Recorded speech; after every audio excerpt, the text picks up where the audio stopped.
വർഷം അവസാനിച്ചു, പുതിയ വർഷം നമ്മിലേക്ക് കടന്നു വരികയാണ്. ഹബീബ് റസൂലുള്ളാഹി സ്വല്ലല്ലാഹു അലൈഹി വസല്ലം തങ്ങൾ ഹബീബായ മുത്തനബി തങ്ങൾ മക്കയിൽ നിന്ന് മദീനയിലേക്ക് പലായനം ചെയ്ത ഹിജ്റ അടിസ്ഥാനമാക്കിയാണ് ഇസ്ലാമിക കലണ്ടർ മഹാനായ ഉമർ ഇബ്നുൽ ഖത്താബ് റളിയല്ലാഹു അൻഹുവിന്റെ കാലത്ത് നടപ്പിലാക്കിയത്.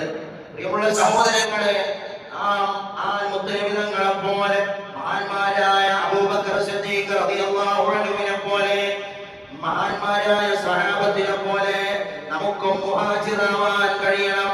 മക്കയിൽ നിന്ന് മദീനയിലേക്ക് പലായനം ചെയ്ത മുത്തനബിയോടൊപ്പം അവിടത്തെ കണ്ട് ഇസ്ലാം സ്വീകരിച്ച ഈ മഹിതമായ ആദർശം നെഞ്ചിലേറ്റി ജീവിക്കാൻ അനുവദിക്കാതെ അല്ലാഹുവാണ് റബ്ബെന്ന് ഉറക്കെ ഉച്ചരിച്ചതിന്റെ പേരില് ഖുർആൻ പാരായണം ചെയ്യാൻ കഴിയാതെ, 5 വഖ്ത് നിസ്കരിക്കാൻ കഴിയാതെ, കുടുംബം ഒന്നിച്ച്